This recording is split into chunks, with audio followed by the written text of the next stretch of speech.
رمضان رمضان رمضان يا حبيب رمضان رمضان ليتك دوما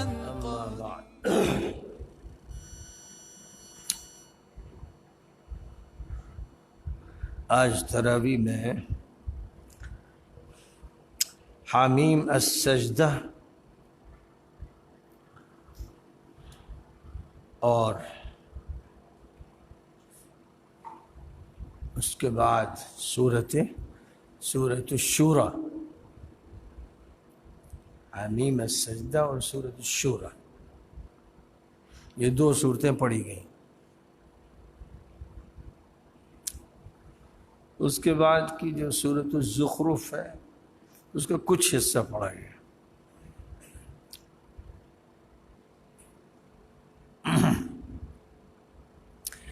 حامیم السجدہ ایسے ہی ہے جیسے الف لام میم السجدہ۔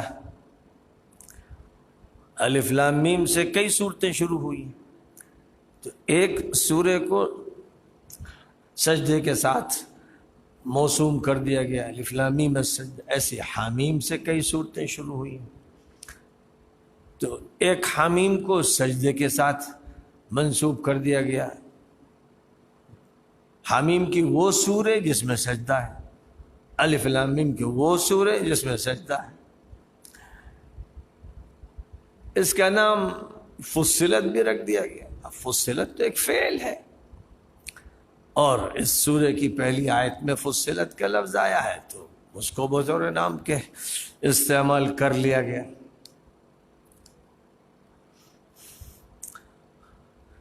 اکثر و بیشتر صورتوں میں ناموں کا مطلب یہ ہے کہ ایک علامت ذکر کر دی جائے جس سے سورہ پہچان لی جائے، اور اس علامت کا موضوع سے بھی کچھ نہ کچھ تعلق تو ہوتا ہی ہے، اس موضوع کا ذکر آتا ہے۔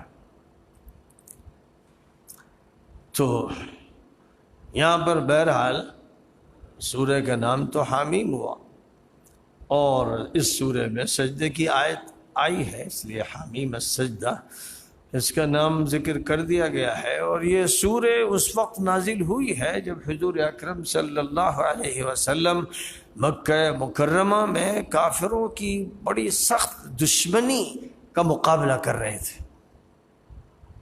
وہ دور ایسا تھا جس میں کفار کی طرف سے نبی اکرم صلی اللہ علیہ وسلم کے خلاف پروپیگنڈا بھی ہو رہا تھا، اور آپ کے لوگوں کو ستایا بھی جا رہا تھا، اور آپ پر ہر طرح کا دباؤ استعمال کیا جا رہا تھا، اور یہ مطالبہ کیا جا رہا تھا کہ آپ اپنی یہ دعوت جس کی وجہ سے پورے مکے میں کہ انتشار ہے ترک کر دیں۔ ایک اللہ کی جو بات آپ کر رہے ہیں وہ اس دیو مالائی نظام میں جہاں دیویوں دیوتاؤں کو مانا جا رہا ہے، مورتی کی پوجا ہو رہی ہے، نہ کہیں یہ مطالبہ تھا۔ اور جب بھی معاشرہ بگڑا ہوا ہوتا ہے، چاہے اعتقادی بگاڑ ہو یا اخلاقی بگاڑ ہو یا معاشرتی بگاڑ ہو، تو اصلاح کی بات لوگ قبول کرتے نہیں، بہت دیر لگتی۔ آج آپ دیکھتے ہیں کہ مسلمان معاشرے میں جب اصلاح کی بات ہوتی ہے، جو غلط چیزیں ہو رہی ہیں، معاشرتی زندگی میں جو غلط باتیں ہو رہی ہیں، جو غلط افکار ہیں، غلط نظریات ہیں، ان کی اصلاح کی کوشش کی جائے تو رد عمل یہ ہوتا ہے کہ ہم اس کو ماننے کے لیے تیار نہیں۔ زبان سے اگر نہ بھی کہیں تو اپنے عمل سے وہ اسی کا ثبوت دیتے ہیں۔ اور یہاں کافروں کی طرف سے حضور اکرم صلی اللہ علیہ وسلم پر بڑا دباؤ ڈالا جا رہا تھا۔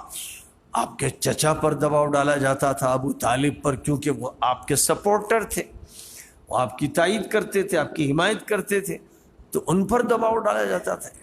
اتنا زیادہ دباؤ ڈالا جاتا تھا کہ وہ خود پریشان ہو جاتے تھے۔ بعض موقعوں پر تو یہ ہوا کہ انہوں نے اپنے بھتیجے حضور اکرم صلی اللہ علیہ وسلم سے یہ کہا کہ محمد دیکھو یہ جو شہر کے رہنے والے ہیں اور ذمہ دار ہیں، لیڈران ہیں، ان کا بڑا دباؤ ہے، بڑے سخت مطالبات ہیں، تو تم بھی ذرا غور کر لو. یعنی وہ یہ چاہتے تھے کہ کوئی نرم پہلو اختیار کیا جائے. تو اس موقع پر حضور اکرم صلی اللہ علیہ وسلم نے فرمایا کہ خدا کی قسم یہ لوگ اگر سورج کو لا کر میرے دائیں ہاتھ پہ اور چاند کو میرے بائیں ہاتھ پر رکھ دیں تب بھی میں اپنی یہ دعوت نہیں چھوڑ سکتا، یہاں تک کہ میرا سر میرے تن سے جدا ہو جائے. یعنی لوگ مجھے شہید کر دیں، یہ ہو سکتا ہے، یہ نہیں ہو سکتا ہے کہ میں اپنا مشن چھوڑ دوں، میں توحید چھوڑ دوں، میں ایک اللہ کی بندگی چھوڑ دوں، میں ایک اللہ کی دعوت چھوڑ دوں، یہ کسی حال میں نہیں ہو سکتا ہے. تو بالکل حضور نے مایوس کر دیا. بہرحال ابو طالب تو بڑے حوصلے کے تھے اور بھتیجے کا ہر حال میں خیال رکھتے تھے. تو انہوں نے یہ کہا کہ محمد ٹھیک ہے تم اپنا کام کرتے رہو، میرے جیتے جی تمہارا کوئی بال بیکا نہیں کر سکتا، میں تمہارا دفاع کروں گا. تو یہ آیتیں جو حامیم السجدہ کی ابتدائی آیتیں یہ تو اس وقت اتری تھیں. سیرت کی کتابوں میں یہ ہے کہ کافروں کی طرف سے عتبہ ایک بڑا سردار آیا تھا آپ سے بات کرنے، اور اسی موضوع پر بات کرنے کے آپ کی اس تحریک کی وجہ سے گھر گھر ٹوٹ گیا ہے، رشتے ٹوٹے جا رہے ہیں، کیونکہ جو آپ کے ساتھ جڑتا ہے وہ خاندان چھوڑ دیتا ہے، وہ ماں باپ کو ترک کر دیتا ہے. تو حضور اکرم صلی اللہ علیہ وسلم نے ان کی بات سنی، عتبہ کی پوری بات سنی تھی، اور اس کے بعد پھر یہ آیتیں جو سورہ کی ہیں پڑھنا شروع کیا آپ نے، یہاں تک کہ آگے چل کر جہاں دھمکی آئی ہے اللہ تعالیٰ نے یہ فرمایا ہے کہ انہیں بتا دو کہ اگر انہوں نے دعوت قبول نہیں کی تو قوم عاد اور قوم سمود کی طرح عذاب آئے گا. تو اس وقت عتبہ کانپ گیا، اس پر ایک خوف مسلط ہو گیا، اور اس نے حضور سے کہا کہ بس کیجیے، یعنی اب اس سے زیادہ سننے کی میرے اندر ہمت نہیں. اور حالت اس کی یہ تھی کہ بیٹھا ہوا تھا تو ہاتھ پیچھے کیے ہوئے جیسے کوئی کمزوری کی کیفیت میں ہو، اور ڈھیر ہو گیا. اور پھر عتبہ اٹھ کر کافروں کے پاس گیا، تو کافروں کا یہ کہنا تھا کہ یہ جس چہرے کے ساتھ گیا تھا اس چہرے سے واپس نہیں آیا ہے، اس کا چہرہ فق ہو گیا ہے. اور اس نے یہ بات کہی، لوگوں سے جا کر کہا کہ محمد سے آپ لوگ جھگڑا نہ کریں، انہیں جو کام کر رہے ہیں کرنے دیں. یہ اثر کافروں کے لیڈر پر پڑا. اور بات یہ ہے کہ قرآن پاک کو اللہ تعالیٰ نے ایک معجزہ بنایا ہے. قرآن پاک میں ایسی تاثیر ہے کہ اگر صحیح معنی میں اس کو پیش کیا جائے تو اچھے سے اچھا کافر ڈگیں ڈال دے گا، مشرک کے شرک کے پرخچے اڑ جائیں گے، توحید کو ماننے پر مجبور ہو جائے گا اپنے اندر سے. قرآن جو ہے وہ مادی طاقت استعمال نہیں کرتا ہے، اس کی جو دلائل کی طاقت ہے، اس کی جو اسلوب کی طاقت ہے، اس کے اندر جو اعجاز کی طاقت ہے، اس کا جو پیرائے بیان ہے، اس کا جو انداز الہی ہے، اس میں خود ایسی تاثیر ہے، ایسی بجلیاں ہیں، ایسے کرنٹ ہیں کہ اگر صحیح طور پر پہنچا دیا جائے تو اس کے زبردست اثرات مرتب ہوتے ہیں. مسلمانوں کی مصیبت یہ ہو گئی ہے کہ آج نہ خود پڑھتے ہیں نہ دوسروں تک پہنچاتے، خود ہی نہیں جانتے تو دوسروں کو کیا بتائیں گے. جو لوگ نمازیں پڑھتے ہیں اور ایک دو دن سے نہیں، سالوں سے، دسیوں سال سے نماز پڑھ رہے ہیں، آپ مسجدوں میں جائیے اور ان سے کہیے کہ آپ ہر رکعت میں سورہ فاتحہ پڑھتے ہیں، ذرا سورہ فاتحہ کا مطلب بتائیے. امتحان لے کر دیکھ لیجیے، آپ ایک مسجد میں جائیے، پھر دوسری میں جائیے، پھر تیسری میں جائیے، 99% جاہل لوگ ملیں گے. امتحان لے لیجئے، ہاتھ کنگن کو آرسی کیا، ایک ایک مسجد کا دورہ کیجئے اور جا کر یہ پوچھئے کہ ہر رکعت میں جو سورہ فاتحہ آپ پڑھتے ہیں اس کا مطلب بتائیے. 99% فیل ہوں گے یا شاید 100% فیل ہوں گے. ایک نہیں ملے گا مسجد میں، بھری بھری مسجدوں میں ایک نہیں ملے گا جو بتا سکے. اس سے زیادہ جہالت، اس سے زیادہ غفلت، اس سے زیادہ انحطاط اور زوال وہ تصور میں بھی آ سکتا تھا کہ اپنے رب اور اپنے مالک کی کتاب کی پہلی سورے کے مضمون سے واقف نہیں، جس کو زبان سے پڑھتے بھی رہتے ہیں. تو اس قوم پر جو ادبار آیا ہے یہ اس کی جہالت کی وجہ سے آیا ہے. لوگ سمجھتے ہیں کہ پڑھ تو رہے ہیں، ہم اسکولوں میں داخلہ لے رہے ہیں، ہمارے بچے کالج میں پڑھ رہے ہیں، یونیورسٹی میں پڑھ رہے ہیں. یہ نالائق، یہ بیوقوف، یہ نادان سمجھتے نہیں کہ یہ جو تعلیم دی جا رہی ہے اسکول میں، کالج میں، یونیورسٹی میں جو تعلیم دی جا رہی ہے، یہ تعلیم صرف اس لیے دی جا رہی ہے کہ اس تعلیم کے ذریعے سے ان کو کچھ ایسا فن آ جائے، کچھ ایسا پیشہ آ جائے، کچھ ایسی ٹیکنیک آ جائے کہ یہ کچھ کما سکیں اور کھا سکیں اور مر سکیں. یہ جو تعلیم ہے یہ ویسی تعلیم ہے جیسے بھینس کو، بکری کو، گائے کو، سانڈ کو چارہ دیا جاتا ہے. کوئی مالک ہے جو چارہ دیتا ہے نا، جس کی وجہ سے وہ باڑے میں رہتے ہیں، زندہ رہتے ہیں. پھر جب ان کو کاٹنا ہوتا ہے تو آپ کاٹ دیتے ہیں، یا ان کی موت ہوتی تو مر جاتے ہیں. ویسے ہی کالج اور یونیورسٹی اور اسکولوں کی تعلیم چارے اور باڑے کی تعلیم. چارہ اور باڑا، کیسے چارہ ملے اس کی کوشش، کیسے باڑا ملے مکان بنے اس کی کوشش، باقی قصہ ختم. تو یہ حیوانی تعلیم ہے. ایک جاندار کیسے جیے، بس اس کی تعلیم. جو اصل تعلیم ہے وہ ربانی تعلیم ہے، وہ الہی تعلیم ہے، وہ نبوی تعلیم ہے، وہ قرآنی تعلیم ہے، وہ حدیث کی تعلیم ہے. یہ تعلیم ہے. یہ تعلیم ہے جس سے ذہن بنتا ہے، یہ تعلیم ہے جس سے اخلاق ملتے ہیں، یہ تعلیم ہے جس سے معاشرت صحیح ہوتی ہے، یہ تعلیم ہے جس سے معاملات درست ہوتے ہیں، یہ تعلیم ہے جس سے روح چمکتی ہے، یہ تعلیم ہے جس سے قلب روشن ہوتا ہے، یہ تعلیم ہے جس سے تقرب الہی حاصل ہوتا ہے، یہ تعلیم ہے جس سے فرشتوں کی صحبت و معیت حاصل ہوتی ہے. کیا ہوتا ہے، کتنا بیان کریں گا. یہ وہ تعلیم ہے. تو زمین و آسمان کا فرق ہے. لیکن اس تعلیم کے جو ذمہ دار ہیں انہوں نے لوگوں کو بتایا نہیں. وہ خود مروب ہونے لگے اسکول و کالج سے، وہ خود مروب ہونے لگے. تو اب یہ صورتحال ہے کہ شہزادے مروب ہوں جب جھگی جھوپڑی سے گزریں، اور تو انہیں دیکھ کر مروب ہوں کہ کتنے ٹھاٹ سے رہ رہے ہیں صاحب، ان کی جھگیاں جھوپڑیاں بڑی زبردست ہے. اگر کوئی ایسا شہزادہ ہو جو ان پر فخر کر رہا ہو یا ان سے متاثر و مروب ہو، تو یہی سمجھا جائے گا کہ پاگل ہے، سنکی ہے، کریک ہے. تو آپ جب دنیا کے مناظر سے متاثر ہوتے ہیں، صرف بلڈنگ دیکھتے ہیں، کار دیکھتے ہیں اور ڈگریاں دیکھتے ہیں، تو اس کا مطلب یہ ہے کہ آپ کی بھی وہی حیثیت ہو گئی ہے کہ آپ اصل تعلیم کو فراموش کر کے اب صرف یہ مادی شکلوں کو دیکھ رہے ہیں. تو پہلے معیار درست ہونا چاہیے. جب معیار درست ہوگا تو آپ دوسرے کو صحیح بات بتا سکیں گے. خود آپ کا دماغ صحیح نہیں تو آپ دوسروں کو کیا صحیح دماغ دیں گے. تو قرآن کی تعلیم سے حقائق واضح ہوتے ہیں.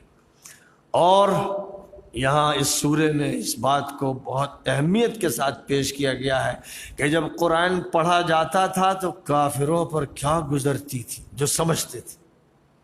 نہیں سمجھنے والے کے لیے تو کچھ نہیں نا کہ بھینس کے آگے بین بجاؤ، بھینس کھڑی پگھرائے، یہ محاورہ ہے.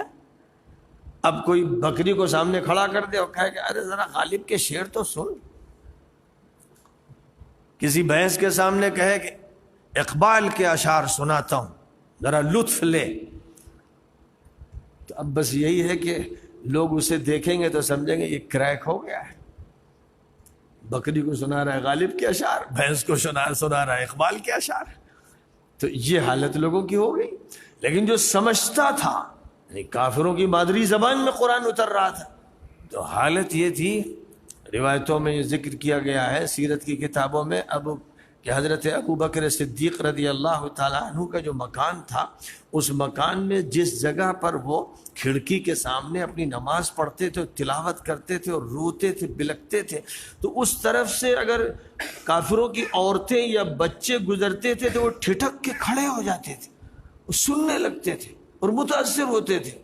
تو باقاعدہ کافروں کی طرف سے مطالبہ کیا گیا کہ ابو بکر یا تو اپنی تلاوت بند کریں اور ورنہ پھر ہمارے بچے اور ہماری عورتیں ادھر سے نہ گزریں، اس لیے کہ وہ گزرتے ہیں تو ان کا مذہب متاثر ہو جاتا ہے، وہ تو پھر ایمان لانے پہ مجبور ہو جاتے ہیں۔ یہ اثر تھا۔ طفیل ابن عمرو دوسی، قبیلہ دوس کے تھے، یمن کے، وہ سردار تھے، بڑے شاعر تھے، بڑے زباں آور تھے۔ مکہ مکرمہ آئے تو کافروں نے ان سے کہا کہ میاں طفیل، محمد کے قریب مت پٹکنا اور جو کچھ وہ پڑھتے ہیں اسے مت سننا، ورنہ پاگل ہو جاؤ گے، جادو ہو جائے گا، گھر واپس نہیں جا پاؤ گے۔ اتنا کہا کہ طفیل جیسا انسان جو اپنی قوم کا سردار تھا اور خود ادیب و شاعر تھا، متاثر ہوا اور کان میں روئی ٹھوس لی، بھئی گزرنا ہوگا، کبھی مسجد حرام کے ادھر جانا ہوگا، کبھی ادھر، اور محمد صلی اللہ علیہ وسلم کہیں نہ کہیں قرآن پڑھ رہے ہوں گے، تلاوت کر رہے ہوں گے، تو چونکہ لوگوں کا یہ کہنا ہے کہ اگر جو وہ پڑھتے ہیں اگر کان میں پڑ گیا تو جادو ہو جائے گا، وہ تو جنتر منتر پڑھتے ہیں، تو کانوں میں روئی ٹھوس لی۔ اتنے سمجھدار آدمی نے، ایک دن گزرا، 2 دن گزرے، اس کے بعد وہ دیکھتے رہے، واچ کرتے رہے، گھور کے دیکھتے تھے کہ محمد کیا کر رہے، تو جتنا دیکھتے چلے گئے اتنا ہی کشش بڑھتی چلی گئی اور یہ صاف ہوتا گیا کہ یہ جھوٹا پروپیگنڈا ہے۔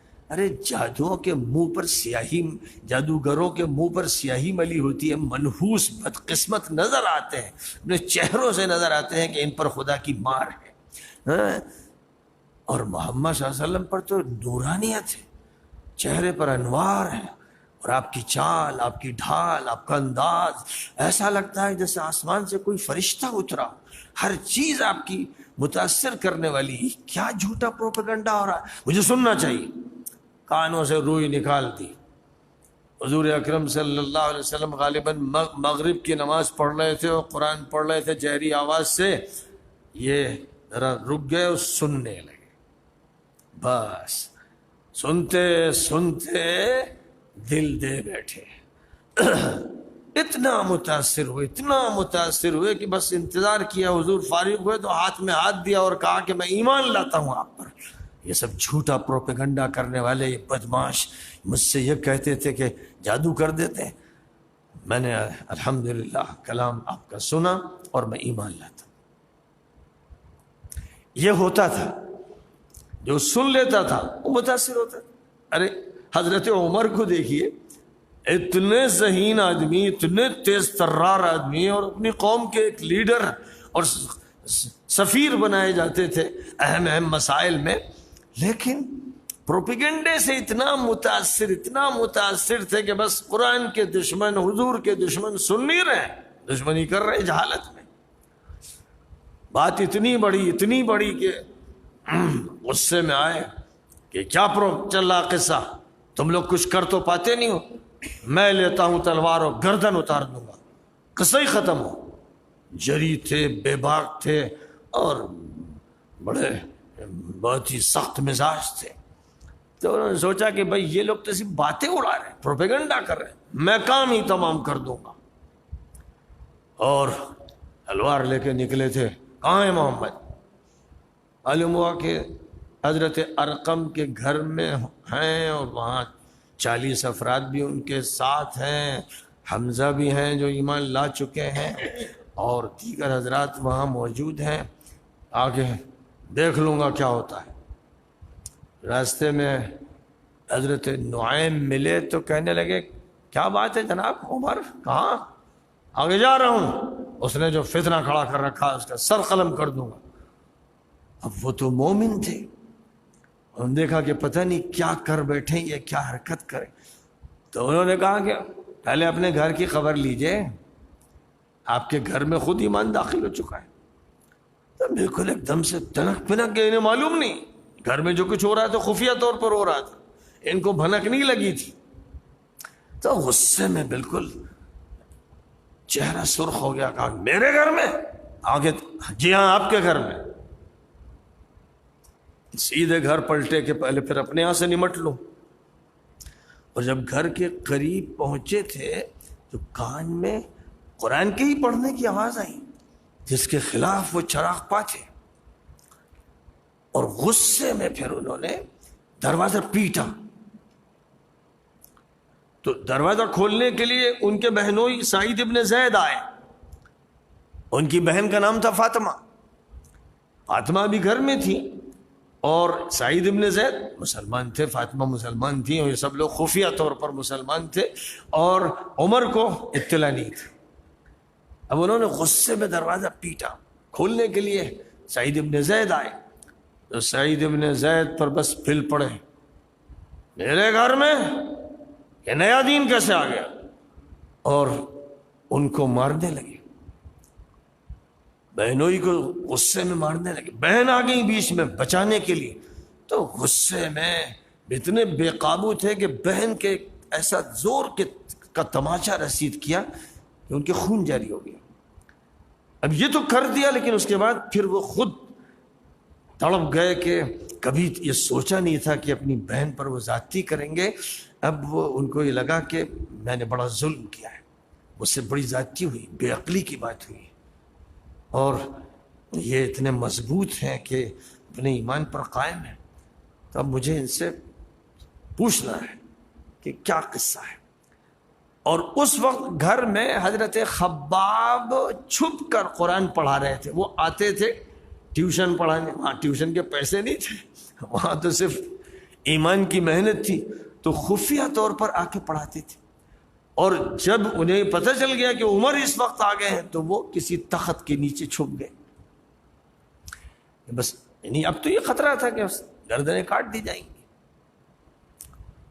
لیکن آج کچھ اور منظر تھا کہ حضرت عمر مارنے کے بعد پھر بڑے نادم ہوئے، پشیمان ہوئے، اور بہن سے کہنے لگے کیا پڑھتی تھے تم، بتاؤ مجھے دکھاؤ۔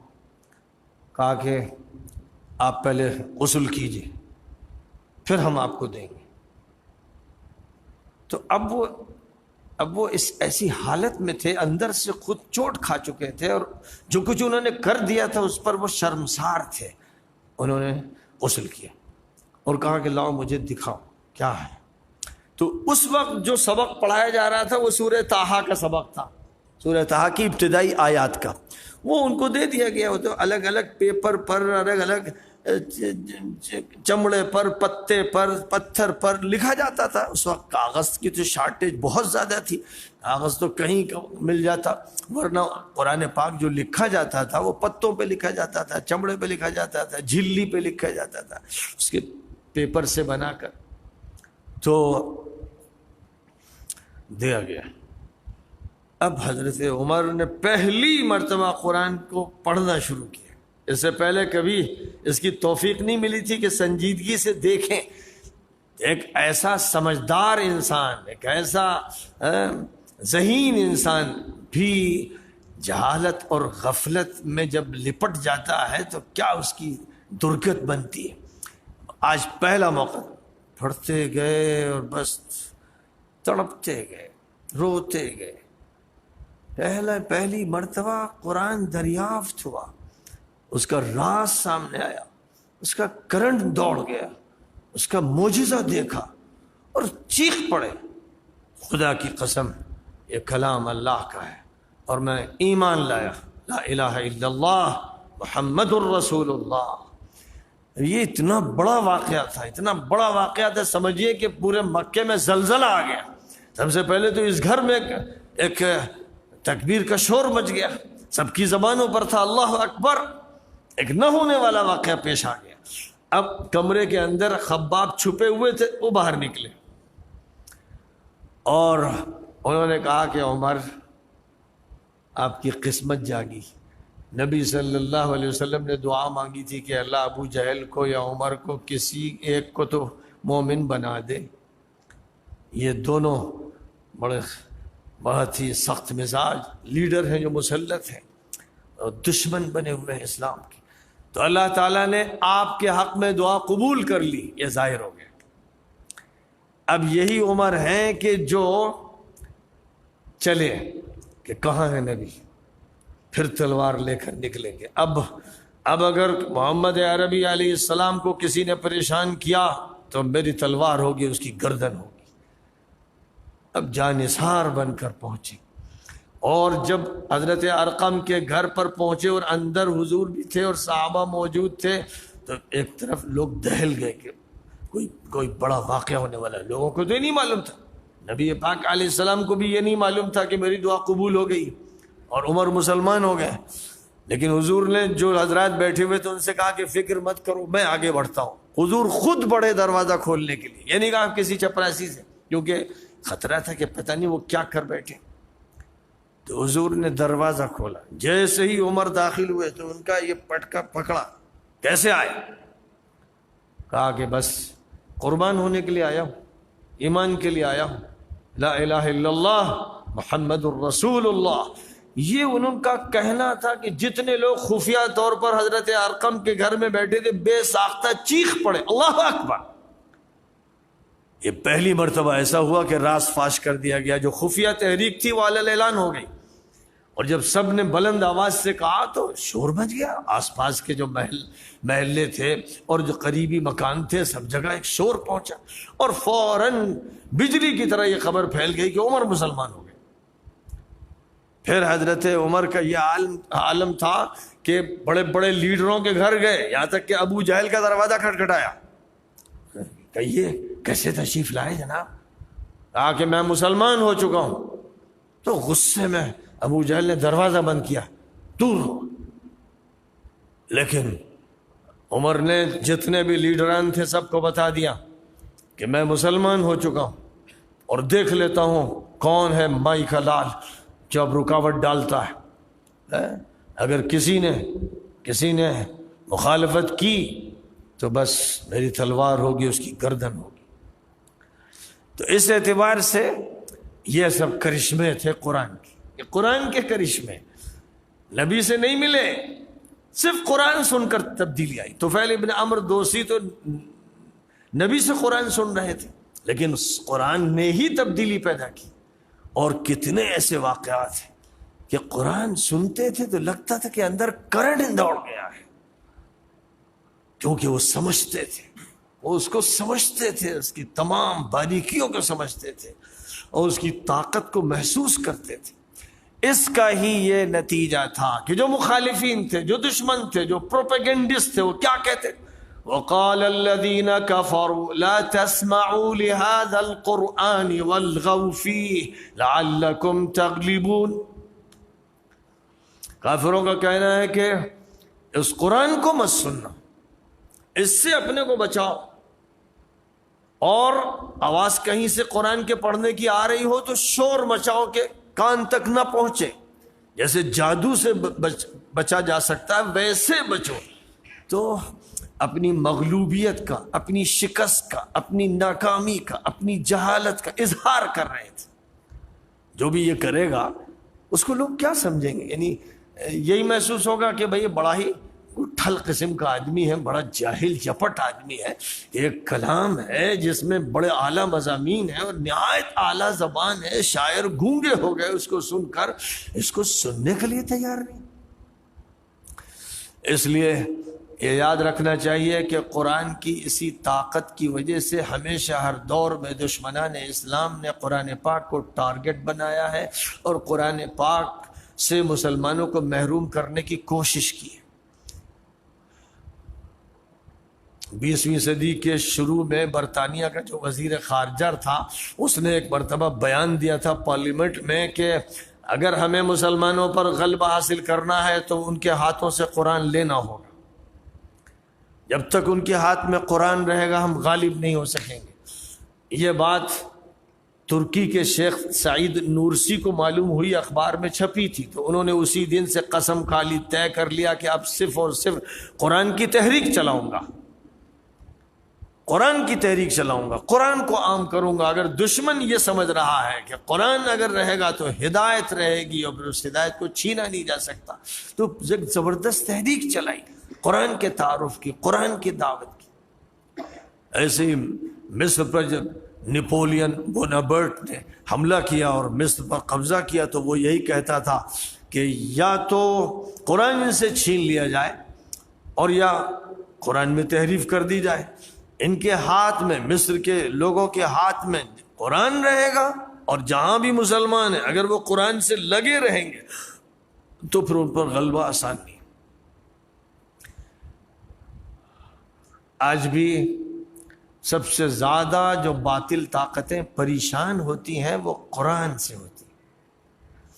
وہ چاہتے ہیں کہ قرآن سے مسلمانوں کو دور رکھا جائے، اور قرآن کے مکاتب، قرآن کے مدارس کا لفظ ہوتا ہے، مکاتب کا لفظ ہوتا ہے، لیکن جس چیز سے ڈر ہوتا ہے وہ قرآن ہے۔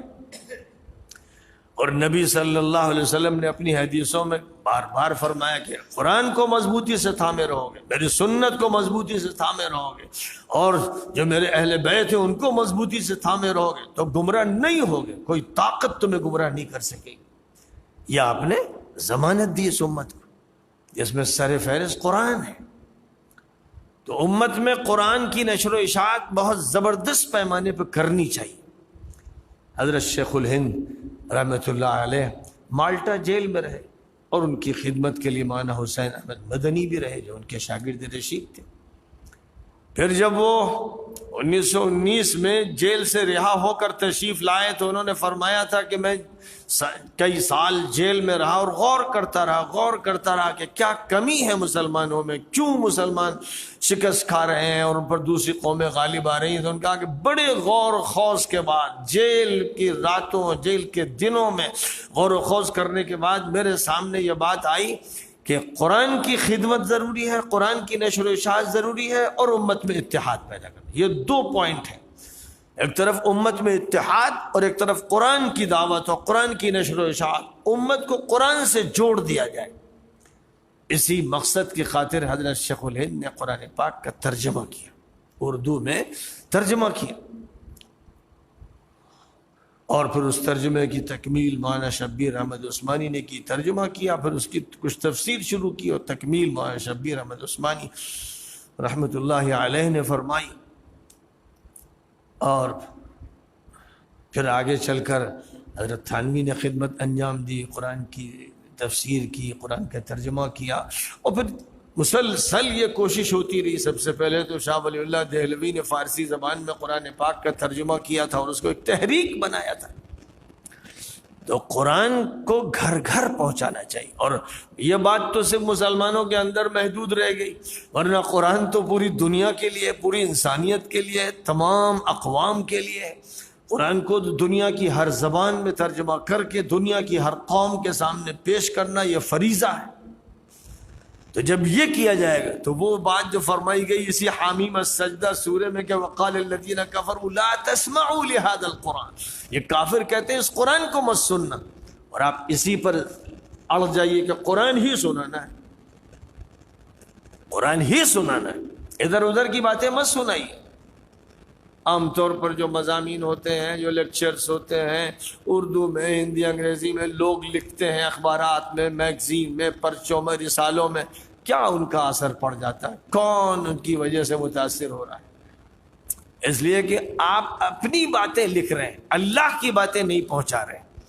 اگر اللہ کی باتیں ڈائریکٹ پہنچانا شروع کر دی جائیں اور پوری دنیا کی تمام اقوام تک پہنچائی جائے، اور ہندوستان کی سرزمین پر ہر فرد بشر تک قرآن کو منتقل کیا جائے، تو دیکھیے گا آپ کتنی زبردست تبدیلی ماحول میں آتی چلی جائے گی۔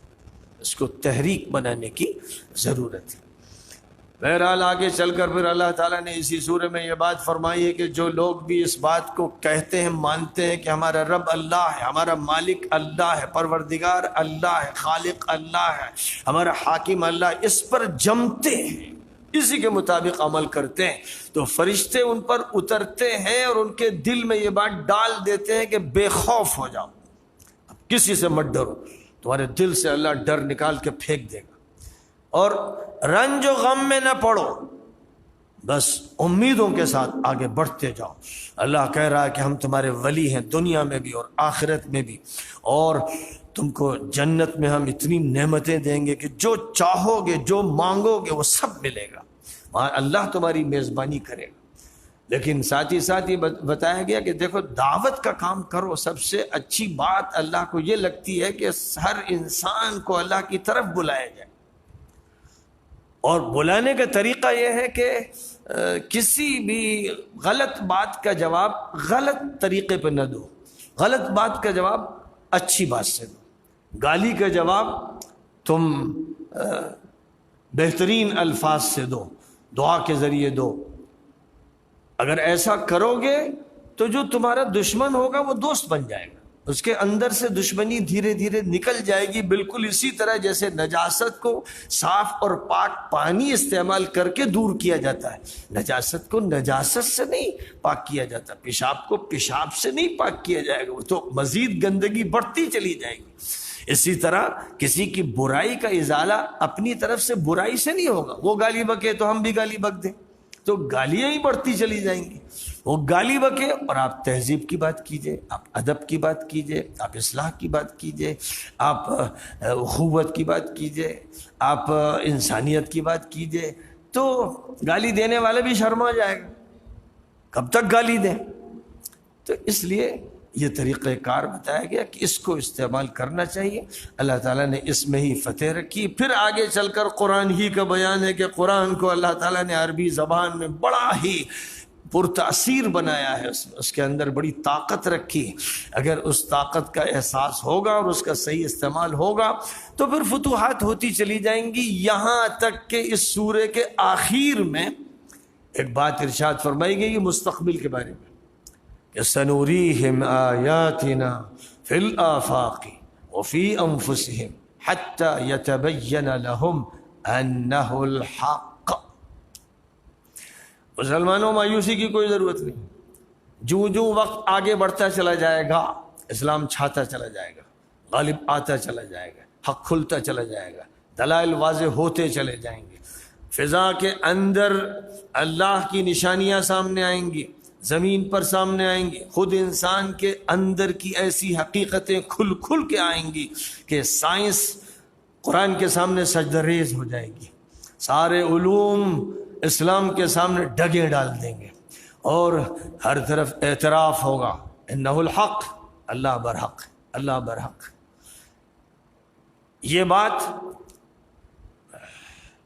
جتنے بھی علوم ہیں ہر علم کے ذریعے سے اس کا اعتراف کیا جائے گا کہ اللہ برحق، کیونکہ تحقیقات جو آگے بڑھتی چلی جائیں گی راز کائنات کے افشا ہوتے چلے جائیں گے، اور جتنا زیادہ کائنات کے راز کھلتے جائیں گے اللہ کی قدرت کی نشانیاں سامنے آتی جائیں گی، پھر ایمان لانے میں دیر نہیں لگے گی، ذرا سا اشارہ ہوگا، ذرا سی توجہ ہوگی کہ قلوب متوجہ ہو جائیں گے۔ اس لیے کام کرتے رہنا چاہیے اور قرآن کو پھیلانا چاہیے، خاص طور پر زیادہ سے زیادہ قوت کے ساتھ اس کو پھیلایا جائے، اور اس کی تلاوت بھی سنوائی جائے، اب اس کے ترجمے اردو میں، ہندی میں، سنسکرت میں، انگریزی میں، فرینچ میں، ڈچ میں، دنیا کی تمام زبانوں میں قرآن پاک کا ترجمہ کر کے لوگوں تک پہنچایا جائے تاکہ لوگ مادری زبان میں قرآن پڑھ لیں۔ اس کے بعد والی جو سورہ ہے اس کا نام ہے سورۃ الشورى، شورا کے معنی مشورہ، تو یہ مشورے کے نام سے موسوم ہے، اس کا نام یہ رکھ دیا گیا ہے، حالانکہ صرف ایک جگہ پر مشورے کی بات فرمائی گئی ہے۔ باقی جہاں تک تعلق ہے سورے کا، اس میں بھی قرآن کا پہلو بہت نمایاں ہے، اور قرآن کے ذریعے سے کیا تبدیلی لانی ہے، اور قرآن ایک جاندار کلام ہے، اس کو کہا گیا یہ روح ہے، روح تو صرف کلام نہیں، یہ الفاظ کے ڈھانچے نہیں، انسان کا جو کلام ہوتا ہے وہ الفاظ کی ترکیب سے جملے بنا بنا کر مافی ضمیر کو ادا کر کے کسی بات کو لوگوں تک منتقل کرتا ہے، لیکن جس طرح کسی ذرے میں انسان جان نہیں ڈال سکتا، ساری دنیا کے لوگ مل کر ایک چیوٹی نہیں بنا سکتے، ایک مچھر نہیں بنا سکتے، ایک مکھی نہیں بنا سکتی، کسی کے اندر یہ طاقت نہیں. وہ نقل کر سکتے ہیں، یعنی مکھی کی شکل کی پلاسٹک سے کاغذ سے کوئی چیز بنا دی، لیکن جان نہیں ڈال سکتے. جان اللہ کا راز ہے، وہ صرف اللہ کے ہاتھ میں. تو جس طرح اللہ تعالیٰ نے جانداروں کو جان دی ہے، اور پھر اللہ تعالیٰ نے معجزے کے طور پر حضرت عیسیٰ کو یہ بات دی تھی کہ وہ مٹی کا ایک چھوٹا سا پتلا پرندے کی شکل کا بناتے تھے اور اس پر دم کرتے تھے، پھونک مارتے تھے تو وہ اڑنے لگتا تھا، یعنی اس میں جان پیدا ہو جاتی تھی. یہ معجزہ تھا. معجزے کا مطلب یہ ہوا کہ اللہ کی طرف سے یہ قدرت ان کو محدود پیمانے پر دی گئی تھی اور وہ اس قدرت کا مظاہرہ کرتے تھے. تو جان کسی کے بس میں نہیں. بالکل اسی طرح گفتگو جو ہے، گفتگو ہوتی ہے جس کے ذریعے بات سمجھائی جاتی ہے. اللہ کی گفتگو میں جان ہے. اس لیے قرآن پاک میں کئی مقامات پر یہ فرمایا گیا ہے کہ ہم نے روح نازل کی ہے. یہ قرآن روح الکلام ہے، یہ صرف الکلام نہیں. لہذا اس میں جان ہونے کی وجہ سے بڑی تاثیر ہے، بڑی تحریک ہے، بڑی قوت ہے.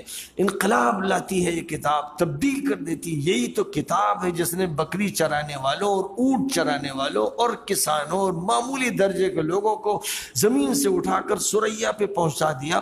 جو لوگ چھوٹے چھوٹے پیشوں میں لگے ہوئے تھے ان کو پوری دنیا کی سپر پاوروں پر غالب کر کے حکمراں بنا دیا. کہ مدینہ منورہ کی بستی میں ابو بکر بیٹھے ہیں، عمر بیٹھے ہیں، حکومت چل رہی ہے ایران پر بھی، مصر پر بھی چل رہی ہے اور آگے کی پٹیوں پہ چل رہی ہے. یہی مدینہ منورہ کی چھوٹی سی بستی جس میں صرف کاشتکار تھے اور اونٹ چرانے والے اور بکریاں چرانے والے تھے، معمولی سا گاؤں. اس معمولی گاؤں میں قرآن کے ذریعے وہ انقلاب برپا کیا گیا، وہ انقلاب جس کا کوئی خواب نہیں دیکھ سکتا تھا.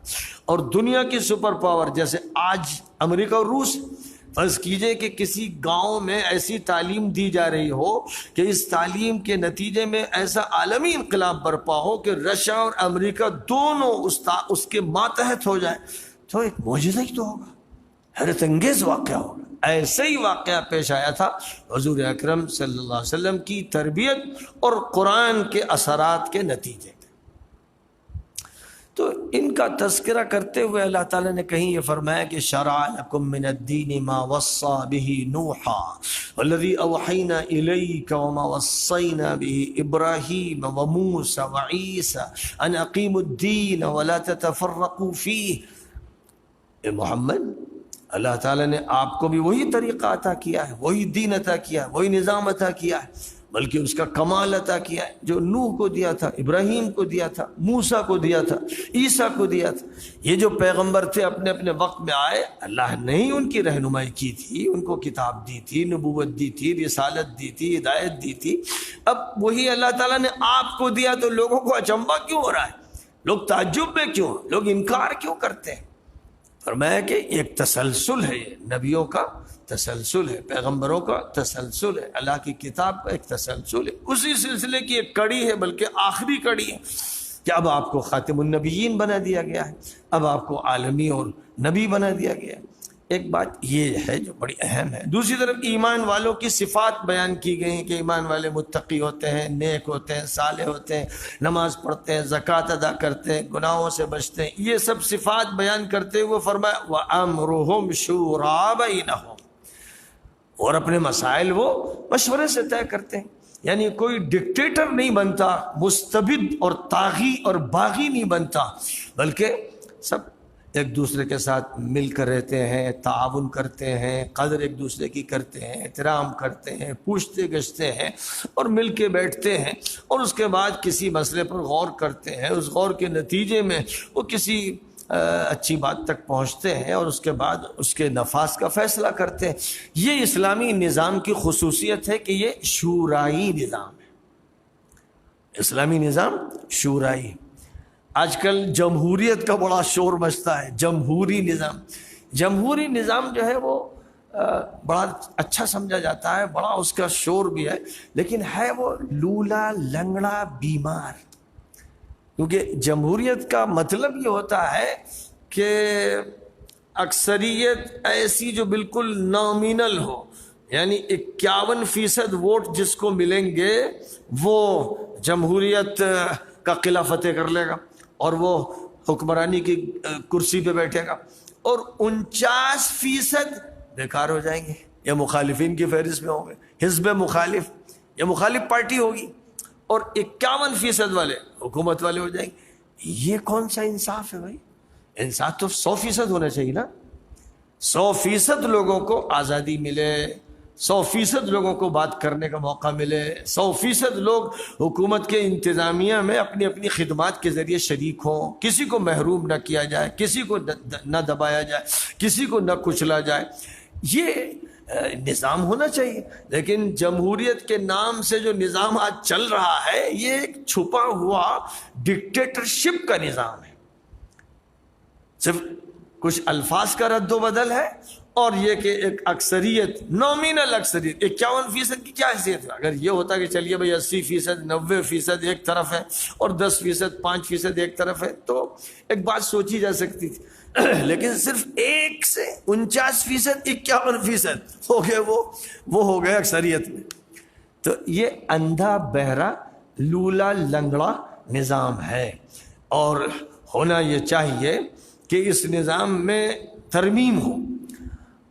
ہندوستان میں جمہوریت نافذ ہے، اور جمہوریت میں چونکہ 51% کی حکومت بن جاتی ہے اور جو 49% ہوتے ہیں وہ مخالفین کی فہرست میں شمار ہوتے ہیں، اس کی اصلاح ہونے کی ضرورت ہے، اور یہ ایک اچھی بات ہے اگر بات نہ رہے بلکہ بات عمل میں تبدیل ہو جائے، کہ مودی جی جو ہے 2014 میں الیکشن میں کامیاب ہوئے، اور ایک لہر سی تھی، بڑی کامیابی ان کو حاصل ہوئی، اس کے بعد پھر انہوں نے لال قلعے پر جو تقریر کی تو اس کا ایک نعرہ انہوں نے طے کیا کہ سب کا ساتھ، سب کا وکاس۔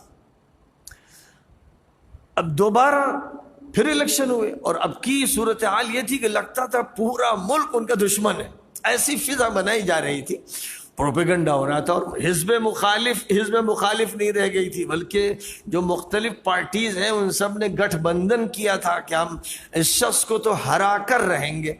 ایک مہم تھی، اب یہ مہم ہے جمہوریت کی دین، جمہوریت لڑواتی ہے، جمہوریت میں ریلیں رکوائی جاتی ہیں، بسیں پھوڑ دی جاتی ہیں، انسان مارے جاتے ہیں، الیکشن میں دھاندلیاں ہوتی ہیں، رشوتیں ہوتی ہیں، کیا کیا نہیں ہوتا ہے۔ نام جمہوریت ہے لیکن چیچک زدہ، داغدار، کینسر زدہ ایک نظام ہے جو ملک کو ہر الیکشن میں توڑتا ہے، بکھیرتا ہے، بانٹتا ہے، کیونکہ بڑی تعداد دشمن ہوتی ہے ایک کی، ایک حلقے کی دشمن بنتی ہے، اور جب دشمن بنتی ہے تو جتنی گالیاں ممکن ہوتی، جتنا پروپیگنڈا ممکن ہوتا ہے وہ سب استعمال کیا جاتا ہے، اور اس وقت ایسا لگتا ہے کہ بس ایک بھیانک جنگ چھڑ گئی ہے، یہ صورتحال ہوتی۔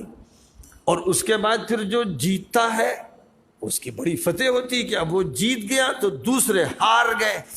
یہ ہار و جیت جو ہوتی ہے اس کے نتیجے میں منفی جذبات وجود میں آتے ہیں، جو حاکم ہوتا ہے اس کے اندر منفی جذبات پیدا ہوتے ہیں کہ یہ سب میرے دشمن تھے، مجھے گالیاں بک رہے تھے، مجھ سے لڑ رہے تھے، مجھے گرانا چاہتے تھے، تو اس کے اندر نفرت ہو سکتی، عداوت ہو سکتی، فطری بات۔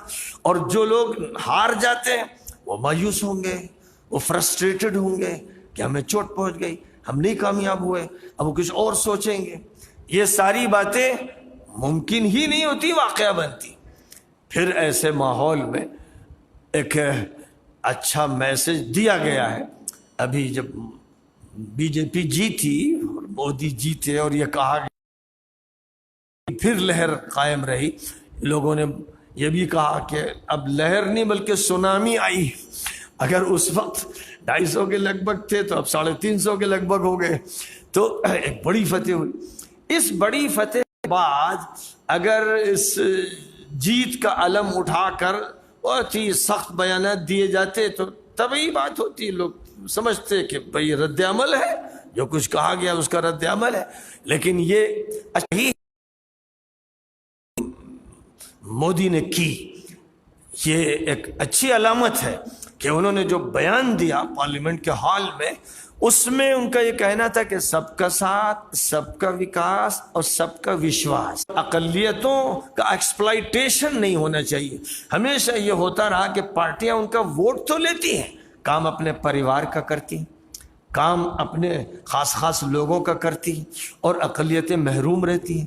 مسلمان محروم ہیں، دلت محروم ہیں، بہت سے طبقات محروم ہیں، یہ سب کے سامنے ہے باتیں۔ اور جس مقام پر وہ انگریزوں کے دور میں تھے، جبکہ وہ باہر سے آئے ہوئے دشمن تھے، اس مقام سے بھی گرتے گرتے ایسی پوزیشن میں پہنچ گئے ہیں کہ اب یہ کہا جاتا ہے کہ وہ شودروں سے بدتر ہو گئے۔ تو ظاہر ہے کہ اس کی ذمہ داری انہی پر تو جو ہے، جو کہ حکمرانی کرتے رہے، ووٹ لیتے رہے۔ تو اب جو بات کہی اس وقت جناب مودی صاحب نے کہ یہ ایکسپلائٹیشن ختم ہونا چاہیے کہ ہم صرف ووٹ بینک کسی کو بنائیں، اقلیت ہو یا اکثریت ہو، سب اس ملک کے باشندے، سب کو یقین ہونا چاہیے، سب کا ساتھ دینا چاہیے، سب کی ترقی کا انتظام کرنا چاہیے۔ اور ایک بڑی بات کہی انہوں نے، جو تہذیب کی بات ہے، اعلیٰ قدروں کی بات ہے، کہ جنہوں نے مجھے ووٹ دیا اور جنہوں نے نہیں دیا، میں دونوں کو اپنا سمجھتا ہوں، میں کسی سے دشمنی نہیں کرنا چاہتا، اور میں یہ چاہتا ہوں کہ دونوں کا کام ہو اور سب ساتھ مل کر 130 کروڑ انسان سب کے سب مل کر کام کریں اور کسی پر زیادتی نہ ہو۔ یہ سب باتیں جو ابھی سنی گئیں، ان پر بڑے اچھے تاثرات ظاہر کیے گئے، خط تک شائع ہوئے۔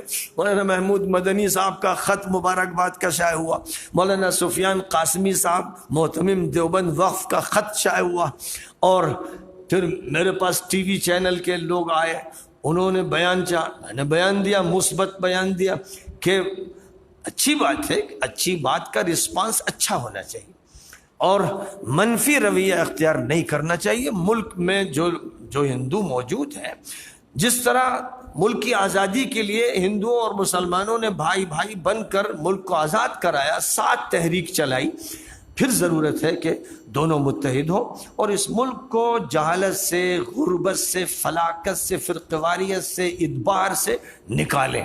دوبارہ اس ملک کو آزاد کرانے کی ضرورت ہے، اور اب جو آزادی ہے وہ کسی انگریز سے نہیں ہے، بلکہ آزادی ان بدیوں سے ہے، ان برائیوں سے ہے، ان ناپاک اعمال سے ہے جو اس ملک کو تباہ کر رہے ہیں۔ جس میں سب سے بڑی گندی اور ناپاک بات فرقہ واریت کا ہے کہ مذہب کی بنیاد پر کسی کو ٹارگٹ بنایا جائے، کسی پر ظلم کیا جائے، اور گائے کے بارے میں الزام لگا کر کسی کو بھی غنڈے، اوباش، ایسے بدماش قسم کے لوگ سڑکوں پہ مارنا پیٹنا شروع کر دیں۔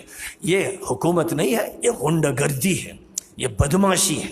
اس پر پابندی لگنی ضروری ہے، اور ظاہر ہے کہ میں نے بھی جو بیان دیا اس میں درخواست کی کہ مودی صاحب جب یہ کہتے ہیں کہ سب کا ساتھ، سب کا وکاس، سب کا وشواس، تو یہ صرف الفاظ نہ رہ جائیں، عمل میں اس کو لا کر دکھایا جائے، اور جو سڑکوں پہ غنڈہ گردی ہو رہی ہے اور جہاں جہاں بھی ہو رہی ہے، بھگوا رنگ استعمال کر کے جو بدماشیاں ہو رہی ہیں، ان کا خاتمہ کیا جائے، اور ہندوتو کا ایجنڈا کسی قبر میں دفن کر دیا جائے، اور ایجنڈا ہو مانوتا کا، مانوتا، انصاف، اس پر عمل ہوگا، اس کی کوشش ہوگی، اور سب کو ساتھ لے کر چلا جائے گا، اور کوئی بھید بھاؤ نہیں کیا جائے گا، اور ملک کے دستور و قانون پر سچائی کے ساتھ عمل ہوگا، اور جو بھی مظلوم ہوگا اس پر سے ظلم ہٹایا جائے گا، اور ظالم کے شکنجے توڑ دیے جائیں گے۔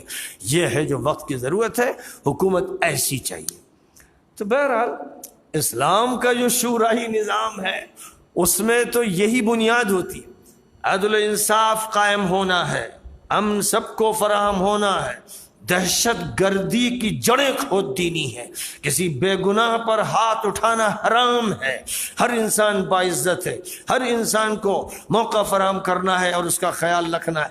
یہ اسلامی نظام ہے، اس اسلامی نظام پر عمل نہیں ہو رہا ہے، سعودی عرب میں نہیں ہو رہا ہے، امارات میں نہیں ہو رہا ہے، مصر میں نہیں ہو رہا ہے، بلکہ پورے عالم عربی میں اسلامی نظام کو روندا جا رہا ہے، پیسا جا رہا ہے، قتل کیا جا رہا ہے۔ اس لیے وہ نمونہ نہیں، اگر لوگ اسلام کو سمجھنا چاہتے ہیں تو ان حکومتوں کو مت دیکھیں، ان کو مت دیکھیں، ان کو مثال میں مت پیش کریں، ورنہ سوائے بدنامی کے اور کلنک کے ٹیکوں کے اور سیاہ دھبوں کے کچھ نہیں رہے گا۔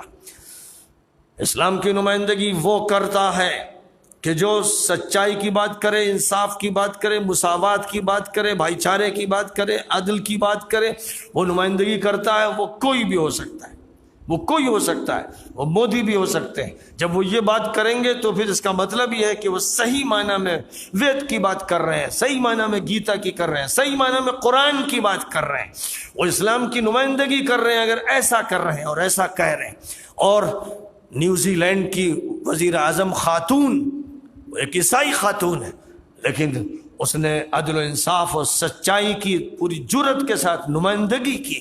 جب مسلمانوں پر ایک پاگل اور سنکی اور ظالم اور درندے عیسائی نے گولیاں چلائیں تو ملک کی وزیر اعظم نے اس کا ساتھ نہیں دیا، اس نے اپنی عیسائیت کا ساتھ نہیں دیا۔ اس نے کہا کہ یہ عیسائی اس لائق نہیں ہے کہ اس کو عیسائیت کی نگاہ سے دیکھا جائے، یہ مجرم ہے، دہشت گرد ہے، اور میں مسلمانوں کے ساتھ کھڑی ہوں۔ تو یہ ہے انصاف۔ یہ انصاف جہاں ہے قابل قدر ہے، جہاں نہیں ہے کہ ادھر سعودی حکومت مجرم و طاغی یہ کہتی ہے کہ بڑے بڑے علماء کو، سلمان العودہ کو اور عوض القرنی کو اور علی العمری اور اس طرح کے حضرات کو موت کی سزا دی جائے گی۔ ان کا جرم کیا ہے؟ یہ جرم ہے کہ یہ اصلاح کی بات کرتے ہیں، قرآن کی دعوت دیتے ہیں، حدیث کو یاد دلاتے ہیں، حکمرانوں کو ان کا سبق یاد دلاتے ہیں، وہ بھی بہت ادب کے ساتھ، بہت خیال کے ساتھ۔ بس یہ ان کا جرم ہے ان مجرم اور خبیث حکمرانوں کی نگاہ میں۔ تو اب اس سے بات واضح ہو گئی اسلام کہاں ہے کہاں نہیں۔ جہاں حرمین شریفین ہے وہاں پر مکمل قرآن کا نظام نافذ ہونا ضروری ہے۔ اگر اس سے انحراف ہو، کہیں بھی ہو، کسی شہر میں بھی ہو، کسی ضلع میں بھی ہو، تو پھر تو پوری امت پر لازم ہے کہ ایسے نظام کو اکھاڑ کے پھینک دیا جائے۔ یہ امت پر فریضہ ہے اللہ کی طرف سے کہ اللہ اس کو گوارا نہیں کرتا، نبی گوارا نہیں کرتے۔ نبی آئے تھے اسی لیے کہ جاہلیت کے نظام کا خاتمہ کر دیں، تو وہ یہ خاتمہ ہونا ضروری ہے۔ جہاں پر بھی ظالمانہ نظام ہوگا اس کے خلاف دنیا کی اقوام کو اٹھ کھڑا ہونا چاہیے، اور جہاں عادلانہ نظام ہو، کہیں ہو، وہ عیسائی کے یہاں ہو، وہ کسی غیر مسلم کے کسی بھی فرقے کے اندر ہو، اس کا ساتھ دینا چاہیے، اس کی مدد کرنی چاہیے۔ یہ ہے جو حق ہے۔ اور سورۃ الشورى ان باتوں کی طرف متوجہ کرتی ہے۔ صرف زبان سے ایمان کا لقلقہ کچھ نہیں ہوتا۔ بہت سے لوگ ایمان اسلام کی رٹ کرتے ہیں اور بدماش خبیث منافق ہوتے ہیں، مجرمانہ کام کرتے ہیں، ہر ظلم روا رکھتے ہیں، نام اسلام کا لیتے ہیں، تو اسلام کو یہ بدنام کرتے ہیں، یہ اسلام کو گندے رنگوں میں رنگتے ہیں۔ اس لیے ان کے اسلام اور ایمان کے لقلقوں کو ہرگز قبول نہیں کرنا چاہیے، اور یہ سمجھنا چاہیے کہ یہ دشمن کے ایجنٹ ہیں اور اس کے علاوہ کچھ نہیں۔ یہ صحیح فہم ہے، اس فہم کو منتقل ہونا ہے پوری امت میں، ہر ملک میں، اور جہاں جہاں بھی یہ ملت بستی ہے اس کو معلوم ہونا چاہیے۔ اور ہندوستان میں ایک نئے نظام کا آغاز ہونا چاہیے۔ ہم لوگوں کا مطالبہ ہے ہونے والے وزیر اعظم سے، جو سے پہلے بھی وزیر اعظم تھے، کہ اب وہ قسم کھا لیں، طے کر لیں کہ اس ملک میں انصاف کا نظام قائم کرنا ہے اور کسی طبقے پر ظلم نہیں ہونے دینا ہے۔ بس یہ فیصلہ ہی سب سے بڑا فیصلہ ہوگا، اور اس کے بعد ساری دوریاں ختم کی جائیں، اور جو حجابات ہیں مذہب کی بنیاد پر ڈالے گئے ہیں، فرقہ واریت کی بنیاد پر ڈالے گئے ہیں، ہندوتو کا ایجنڈا کھڑا کیا گیا ہے، ان سب کو دفن کر دیا جائے، اور مانوتا کا اور بھائی چارے کا اور صحیح نظام کا اتنا زور سے غلغلہ بلند کیا جائے اور اس پر عمل کیا جائے اور اس کی دعوت دی جائے کہ پورے ملک پر اسی کے اثرات۔ اللهم لك الحمد كما ينبغي لجلال وجهك وعظيم سلطانك. اللهم صل على سيدنا ومولانا محمد النبي الأمي وعلى آله وأصحابه وأزواجه وذرياته أجمعين. ربنا آتنا من لدنك رحمة وهيئ لنا من أمرنا رشدا. ربنا اغفر لنا ذنوبنا وإسرافنا في أمرنا وثبت أقدامنا وانصرنا على القوم الكافرين. ربنا لا تؤاخذنا إن نسينا أو أخطأنا. ربنا ولا تحمل علينا إصرا كما حملته على الذين من قبلنا. ربنا ولا تحملنا ما لا طاقة لنا به واعف عنا واغفر لنا وارحمنا أنت مولانا فانصرنا على القوم الكافرين. اللهم إنا نسألك العفو والعافية والمعافاة الدائمة في الدنيا والآخرة. اللهم إنا نسألك خير الأعمال وخير الأقوال وخير النيات. اللهم إنا نسألك التقى والعفاف والعافية والغنى. نسألك رضاك والجنة ونعوذ بك من سخطك والنار. اللهم إنا نعوذ بك من البلايا والمحن والشرور والفتن ما ظهر منها وما بطن. اللهم أعزنا من جميع البليات والآفات والعاهات. اللهم إنا نسألك فعل الخيرات وترك المنكرات وحب المساكين. اے اللہ اپنے فضل و کرم سے اس آخری عشرے کی برکات ہم پر انڈیل دے. اے اللہ اس آخری عشرے کی رحمتوں کی چادر ہم پر ڈھانپ دے. اے اللہ اس آخری عشرے میں مغفرت کا ایسا فیصلہ فرما دے ہر فرد کے لیے، پوری امت کے لیے، اور بالخصوص ہم سب لوگوں کے لیے، عاجزوں کے لیے، محتاجوں کے لیے. یہ ہر گناہ حرف غلط کی طرح مٹا دیا جائے. اے اللہ نئی زندگی، اچھی زندگی، تقوی کی زندگی، صلاح و فلاح کی زندگی، ترقی و عروج کی زندگی نصیب فرما. اے اللہ ملک کے حالات درست فرما دے. اے اللہ ملت کے حالات درست فرما دے. اے اللہ ملت کو استحکام عطا فرما اور عدل کا نظام عطا فرما اور امن اس ملک پر امن کو جاری و ساری فرما. اے اللہ اس ملک کی تمام اقوام تک امت مسلمہ کو قرآن پاک کی دعوت حق پہنچانے کی توفیق عطا فرما. اے اللہ تمام زبانوں میں قرآن پاک کی پکار، قرآن کی للکار، قرآن کی صدا کو منتقل کرنے کے لیے علماء کو، طلباء کو اور پڑھنے والے اور باصلاحیت افراد کو منتخب فرما دے. اور اللہ اپنا فضل فرما کر شرک کو اور کفر کو اور ظلم کو اور زیادتی کو اور ہر طرح کی غلطی کو اے اللہ دور فرما دے. اور اپنے فضل سے اللہ یہاں اپنی بندگی کے قدم جما دے اور اپنی عبادت کا غلغلہ بلند فرما دے. اور اے اللہ اپنے نظام کی جڑیں مضبوط فرما دے، ایسی کہ جڑیں زمین میں گہری ہوں، شاخیں فلک بوس ہوں. اے اللہ اپنے فضل و کرم سے ایسا نظام ہم سب کو عطا فرما. مسلمانوں کے دلوں سے ہر طرح کا خوف دور فرما اور امیدوں سے ان کے قلوب کو مملو فرما. اور اپنے کام میں اللہ ان کو لگا دے، قرآن کے کام میں، حدیث کے کام میں، سیرت کے کام میں، آپس کی اجتماعیت اور اتحاد کے کام میں، اور ہر ترقی کے اور عروج کے کام میں اس امت کو اے اللہ مصروف فرما دے. اور آپس کے جھگڑوں، فتنوں، خرخشوں اور نزاعوں سے اس امت کی حفاظت فرما. اس امت کی ہر فتنے سے حفاظت فرما، ہر طرح کے آپس کے جھگڑے سے حفاظت فرما. اے اللہ اس ملک کی پوری آبادی اور تمام باشندوں کے درمیان بھی پیدا ہونے والی اور پیدا کی جانے والی فرقہ واریت سے نجات نصیب فرما. نفرتوں سے اور عداوتوں سے حفاظت عطا فرما. بھائی چارے کا اور امن کا اور محبت کا اور اعتماد کا ماحول نصیب فرما. اللہ ہم میں سے جو لوگ گزر چکے ان کی مغفرت فرما، ان کے درجے بلند فرما. جو موجود ہیں ان کو اپنے فضل سے خوشگوار زندگی عطا فرما. ہم میں جو بیمار ہیں ان کو شفاء کامل اور عاجل نصیب فرما. جنہوں نے بھی دعا کے لیے کہا ہے یا وہ دعا کے متمنی ہے، اپنے فضل و کرم سے ان کی تمام حاجتوں کو پورا فرما اور ان کی تمام مشکلات کو دور فرما اور ان کے تمام بیماروں کو شفا عطا فرما. اے اللہ محض اپنے فضل و کرم سے ہم سب کی دعائیں قبول فرما.